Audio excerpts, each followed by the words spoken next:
hello students जय जगन्नाथ पिला माने तुम मानकर already honours paper selection question दिया सरी एबे रहिला माइनर रो सिलेक्शन क्वेश्चन बतन दबा बस तुमको जितनी सिलेक्शन क्वेश्चन दिया होची बस तेती तुमको थरली प्रैक्टिस करे अछि कांसेप्ट को क्लियर करे अछि आ एती भीतर तुम मानक पिला 100% ए भीतर ही तुम आसीबो कारण एटा होची पिला तुम श्योर शॉर्ट क्वेश्चन तुमकर जे भी जो यूनिवर्सिटी कि ऑटोनोमस कॉलेज पढ़ुनी समस्त ए सिलेक्शन क्वेश्चन माने एप्लिकेबल रही पारिबो तुम समस्त सिलेक्शन क्वेश्चन को पढ़ी पारिबो एटा तुम रहिला कोर टू सिलेक्शन क्वेश्चन जोटा तुम कोर टू सिलेबस जूलॉजी माइनर जो मानकर फोर्थ सेमिस्टर अच्छी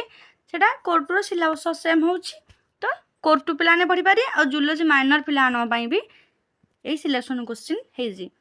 तो देखो बता तुम मानकर देइची फास्ट लॉन्ग क्वेश्चन तुम मानकर किछि देइची देन तुम मानकर शॉर्ट क्वेश्चन देइची जोटा कि 2 मार्क लॉन्ग क्वेश्चन तुम मानकर 5 मार्क आसुची और 8 मार्क आसुची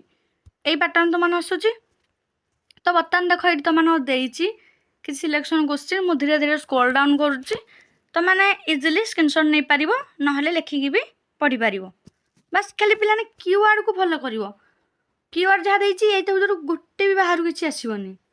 कीवर्ड जो देइची कीवर्ड को फॉलो करिवो फॉलो करी कांसेप्ट क्लियर है कि पढ़िबो तो देखो बता ना स्टार्ट करिया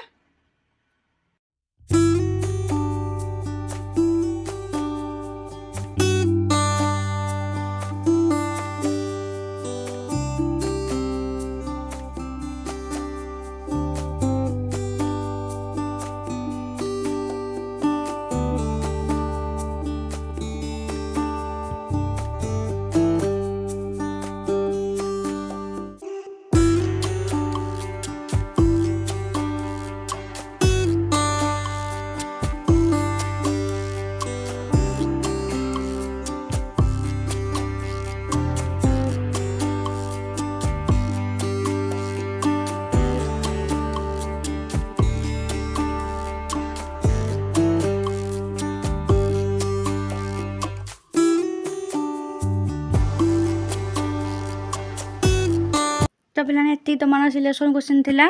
तुमकर लॉन्ग क्वेश्चन टोटाल 15टा दिखाई शॉर्ट क्वेश्चन 15टा दिखाई ए 30टा को पिलाने मोस्टली तुम पढ़ी जो एग्जाम को आउ रहा प्रीवियस क्वेश्चन निहाती प्रैक्टिस करके जी तुमर तुम यूनिवर्सिटी प्रीवियस क्वेश्चन आउ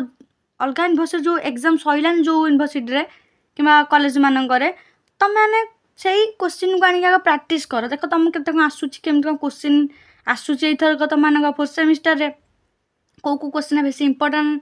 देख रिपीट हो क्वेश्चन ना तुम प्रीवियस क्वेश्चन देख अलग यूनिवर्सिटी क्वेश्चन देख क्वेश्चन टिके रिपीट हम निहाती तो सेटा को भल भाव प्रैक्टिस आग कर देन तुम मानकर क्लीयर हो जापर कौटू कौन क्वेश्चन कौ सब्जेक्ट माने टॉपिक रु कौटू आसू तो माने क्वेश्चनटा आ चैनल नुआ थे पे चैनल सब्सक्राइब करने पीडीएफ टी मु टेलीग्राम चैनल शेयर करदेवी